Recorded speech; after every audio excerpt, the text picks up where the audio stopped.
រាល់ថ្ងៃខ្ញុំតែងតែបារម្ភថាហេតុអ្វីបានជាខ្ញុំខំលេះខំដោយសារតែធ្វើវីដេអូរាល់ថ្ងៃតែងតែបង្ហោះជារូបភាពមិនថាវីដេអូបែបណាក៏ដោយទោះបីជាវីដេអូយើងធ្វើចេញទៅហើយទោះបីជាគ្មានអ្នកទស្សនាគ្មានអ្នកមកមើលគ្មានអ្នកទិញក៏យើងនៅតែប្រឹងធ្វើគង់តែមានថ្ងៃណាមួយគង់តែយើងជោគជ័យអញ្ចឹងខ្ញុំនឹងបង្ហាញពីមួយគ្រឿងនេះថ្មីទាំងសាច់ក្នុងថ្មីទាំងសាច់ខាងក្រៅបើនិយាយឲ្យចំទៅគេថាមនុស្សដែលមានសុខភាពល្អណាហ្នឹងហើយអញ្ចឹងនេះជារថយន្ត Highlander 04 V4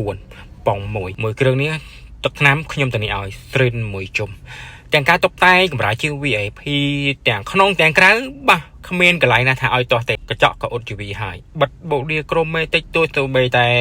វីដេអូមួយចំណិតតូចនៃខាងដើមវីដេអូមិញស្តុបក៏នៅស្អាតដែរអញ្ចឹងទាំងសម្បកកង់ក៏ថ្មី4គ្រាប់ដែរស្បែកពូកទាំងជាងអីហ្នឹងគឺស្អាតទាំងអស់ហ្នឹងហើយសម្បកកង់នេះគឺ delay 2024ណាបាទហ្នឹងហើយបិទក្រូមេឃហ្នឹងបាទមានឆ្នន់ហើយរួចជាស្រេចអញ្ចឹងមួយគ្រឿងនេះសូម្បីតែខ្ចៅស្ពណ៌សូម្បីតែខ្ចៅ double លើក៏មិនដែលដោះដែរហ្នឹងខ្ចៅ double គ្រាប់មកទៀតណាហ្នឹងហើយតានេះឡានេះតានេះឲ្យ10លើ10តានេះថាថ្មីហើយស្អាតពុកម៉ែបងប្អូនអពុមីងអស់ក្តីបារម្ភហើយអ្នកដែលកំពុងតែស្វែងរកមកទីនតូច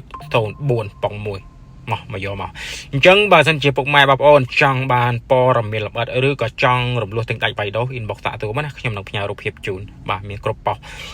ថ្លាក់លេខខេត្តក៏ពិតមែនបាទតែមញ្ញាត MC ស៊ីនបាទមញ្ញាត MC ស៊ីនហើយចង់កាត់ថ្លាក់លេខចូលក្បាល B ក៏បាន C ក៏បានដែរអរគុណសម្រាប់វីដេអូនេះ